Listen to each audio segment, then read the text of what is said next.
considering putting a new crew member forward for a role, what are the main features in their CV that you're looking for? As in, what is it about their CV that grabs your attention? I mean, for me personally, like I can open a CV and without even like reading a word, you can tell straight away if everything's filled in properly, if everything's in the same font size, because people say attention to detail. These are the things, aren't they? You know, you want to make sure that, you know, everything's clearly laid out. It's going to be easy to read, that it's flowing.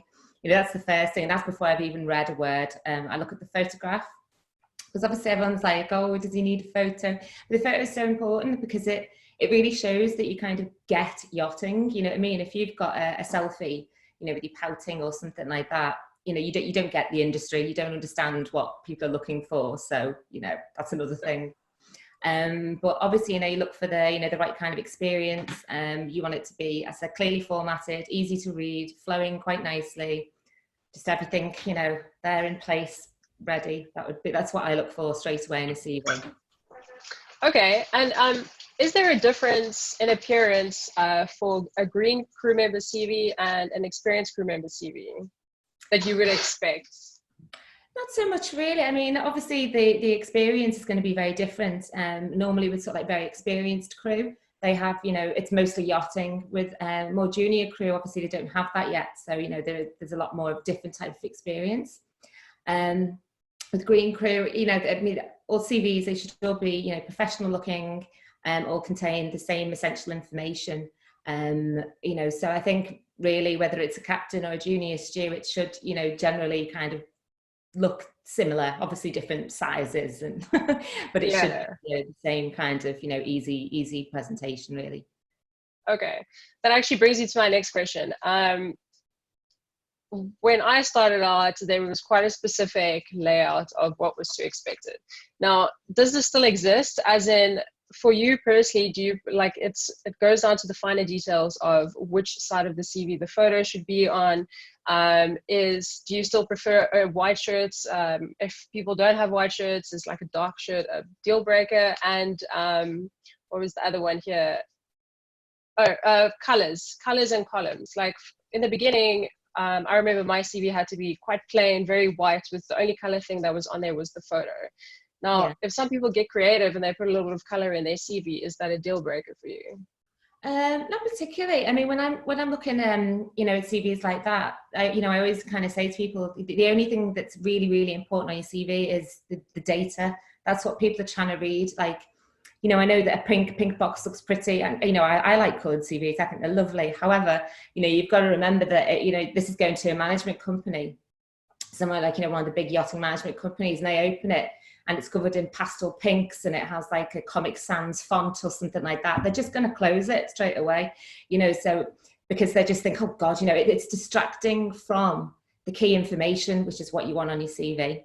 As well, if you know, if you think that, you know, they have, you know, possibly for some jobs they might have 10 or 12 CVs in a pile, you know, your eye gets used to following a certain kind of pattern. So you know the photo is going to be here, you know the information is going to be on this side, you know that you know where to look. Now if you sort of like get to a CV and it's although, you know, in a different place, you know, it kind of jumbles you a little bit, and you know what I mean, you're not sure where you're looking for what date. It doesn't flow as well, basically. Okay. Really what a CV is about. With, you know, with the boxes and stuff, you know, it's always nice to have colour on. As I said, you know, I know there's a trend now for sort of like to have the box on to the left with the colour and then the information. I think that's okay, but then the only problem with that is that sometimes obviously crew agents and yachts print your CV. So like I had a candidate whose CV they'd done totally black but with white text. And you know, you think to yourself, no one's even going to print that, you know, because it's so ink heavy, if you know what I mean. So that can yeah. That I know that's already, well, a lot of agencies kind of pet hates. Shouldn't, you know, it's like, oh, print, you know, ink's expensive.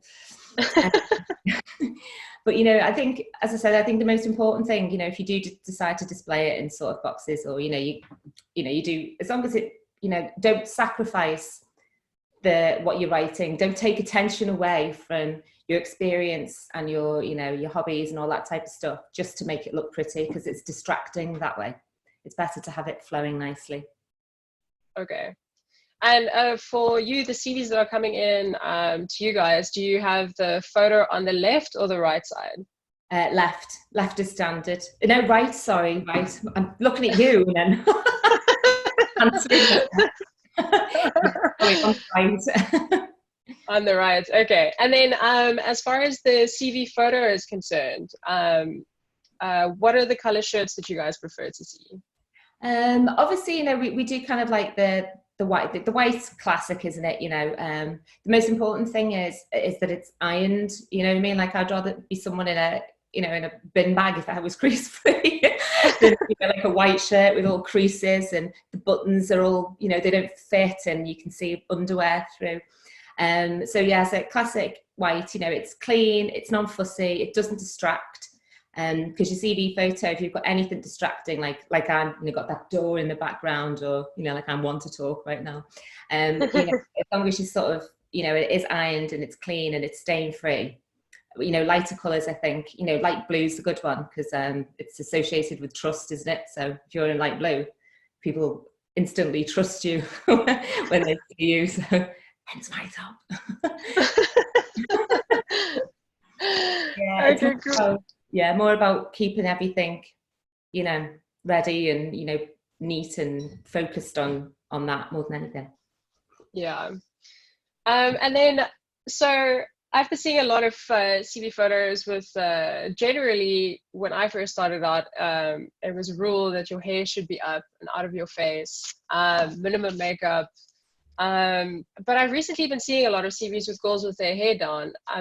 Is there a preference, or does it not really matter as long as you look neat and presentable? Yeah, again, I think it goes definitely back to the neat and presentable, and, you know, it depends on your hair as well. You know, if it's because I see sometimes, you know, girls with their hair in a pony, but it's kind of bits flying out everywhere, and it would have looked better if they'd left it tucked, you know. Or so again, it's completely about the neatness and the presentation of what you're doing, really, more than anything else. And touching on the makeup, yeah, natural minimum makeup is still the way to go with yachting, I think, definitely. Okay. And then, do you prefer headshots or half body shots as the CV photos? Again, you know, it doesn't matter so much as long as it's clear and it looks like good quality. I mean, you know, with your mobile phones these days, you can take amazing photos, or, you know, you can, you know, take one on your phone for now, and then wherever you go, like if you're in Palma or Antibes or probably in Fort Lauderdale, I'm sure you do get people that specialise in yacht photography shots.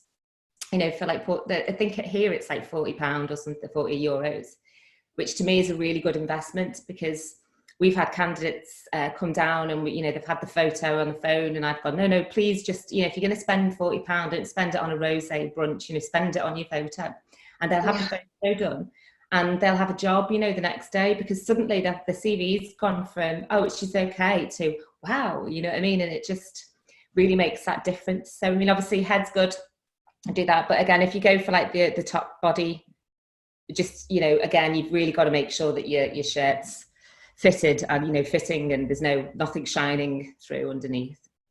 Okay.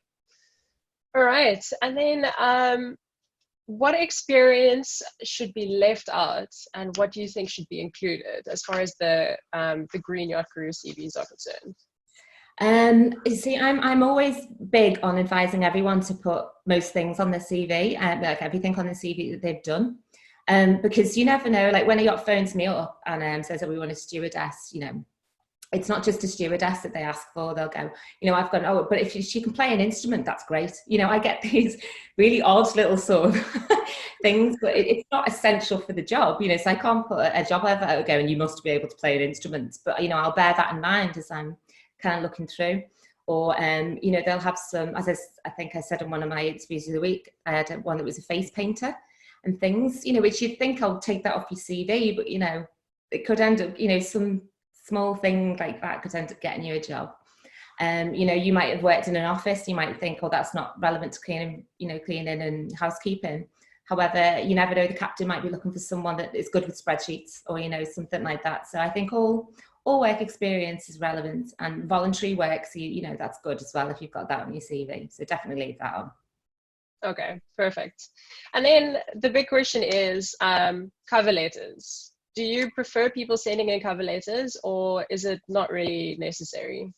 For me, it's not necessary. I mean, there's nothing in the cover letter that I won't be able to see on their CV. If they're, if they're in their objective, they wrote, I'm a keen, eager person, and then I look at in their experience, and they've got something to back that up. Like, when I worked at the, news agents, I volunteered to do extra hours, or something. There's always, you have to prove in your experience what you said in your objective. So, it's already kind of pre-wrote in your CV, and like if as an agent, if I'm putting someone forward for a position, I will write my own paragraph on why they are suitable for that job. I'll do that for them, because I only like to send, a handful of right people, so it's, I'd rather do that. And the other problem with cover letters is that, that they can be so vague sometimes. And if you are going to, apply for a job and send, your own, hello, I'm such and such, then, make it specific for that job. It's more important that you do, 5 lines that and you've proved that you've looked through the job advert and you've said, I'm good for this job because you've asked for this and I've done this. That's more important than having an A4 sheet of, I feel that I'm this and I think I'm this, so I think it's better to say I am that person, Yeah. That's kind of where I am with cover letters. Okay, cool. That's awesome. And then, so on a lot of the a few other sites that I've seen, they are currently requiring a crew to upload a video kind of cover letter, a video interview of themselves. Is this something that you would have a preference to, as far as new candidates are concerned? Yeah, to be honest, I think this is going to become quite a thing now. I mean, video is becoming quite a big thing anyway. We're so used to sort of like seeing each other on social media and all that than, years ago.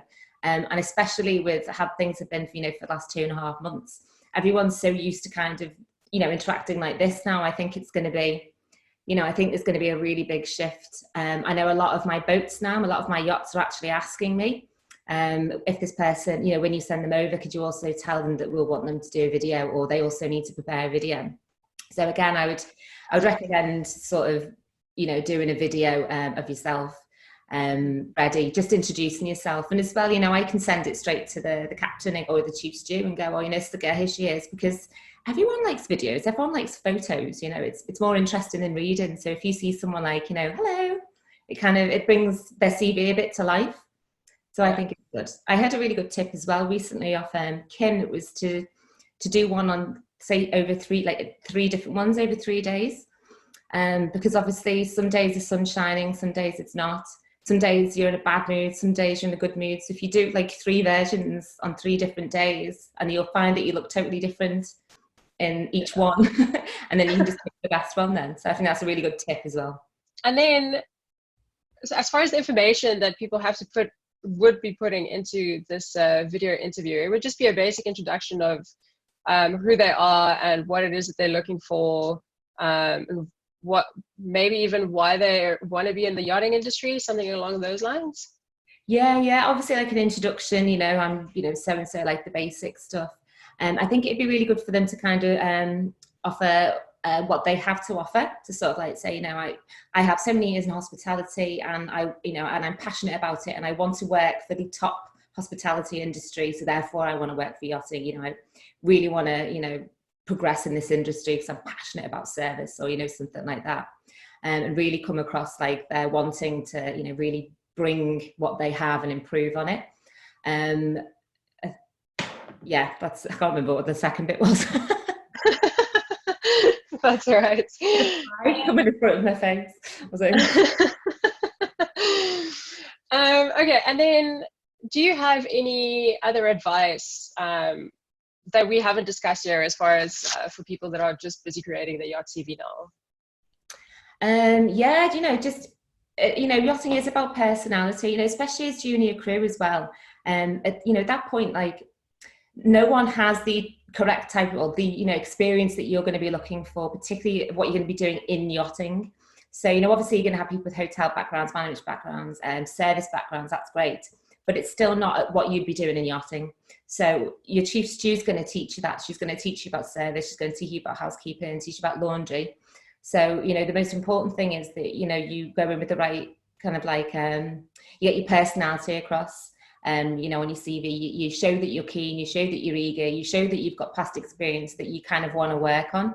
You know, that would be kind of my top tip. So make sure you keep your person, you know, like parts of, you know, your personality in it, you know, especially in your hobbies, you know, show who you are, because they're the type of things that make you stand out. Okay. Awesome. And then my last question is, I know we were going to talk about CVs, but I actually have to ask this question. What are the top 5 points that a crew need to remember when sitting on an interview with you? As in 5 things that you look for when they come in to meet you before you present them for the boat? It's funny being in an office. I noticed the way, and this, you know, is probably an odd thing to say, they interact with our receptionist on the way in and out the office. If they thank her for her time, that really impresses me, because I think, oh, you have respect for everyone. Sometimes, you know, and my other colleagues and people, I notice how they treat other people within the office basically when they're in there, and that's probably something that a crew wouldn't think about. You know, they're just probably that nervous to, you know, sit down. If they thank you for their time, if they thank the receptionist, you know, if they, you know, hold the door open for the people, things like that, small tiny things like that you notice. Obviously presentation, and it's absolutely, you know, it really is key. You know, if you have chipped nails, if you know you're a nail biter, sit on your hands. You know, if you've been out in the wind, you know, make sure you fix your hair as you come in. You know, sort of like, you know, sit up tall, confident. I kind of always try, because obviously it's very stressful, and I recognise that coming in for an interview. You know, I always try and relax people and, you know, crack the odd silly joke and stuff, you know, just so they sort of like, they kind of relax a bit. So this just goes back to being yourself, you know, and making sure that when a recruit, you know, when you are talking to a recruiter or you're talking to a chief gym, that you know, you are just trying to relax and trying to just let your personality and everything shine through. Because if you come in and you're quite a quiet person, but you sit down trying to be all bold in that, then you could end up going on the wrong boat. You know, as long as you're kind of yourself and, you know, you make sure you're true, then, you know, that's basically what we want to see. A bit of honesty. That's really cool. Thank you so much for sharing that. That's super helpful. No problem. Yeah, that's it. That's all the questions from my side, as far as the CVs and the interviews are concerned. Is there anything that you wanted to add that I didn't ask about yet that you think is, besides for the CV and maybe more towards the interview side of things? I would also say for green crew coming in, I think there's a huge temptation to register with every single agency that you see. But the problem with this is, by the time you've done that, then you've got 40 odd agents, you've got Facebook, you've got all these sites, and you're juggling too many balls, and you're going to start dropping stuff. You know what I mean? Like any agency will always tell, any decent agency will always tell you to just sign up with 3 or 4, because that way you build a really good relationship with those people. If you're just like trying to, you know, spend your day updating your CV to 40 sites and trying to check Facebook and trying to check this and check that, then, you know, you're going to end up just losing the plot, having no time to, you know, build a relationship with the recruiter, and, you know, missing out on a job ultimately. So yeah, that's what I would kind of always advise them, that, you know, I'll get a good relationship with someone and stay with them basically. Yeah, well, that's really, really good advice. Thank you so much for that. All right.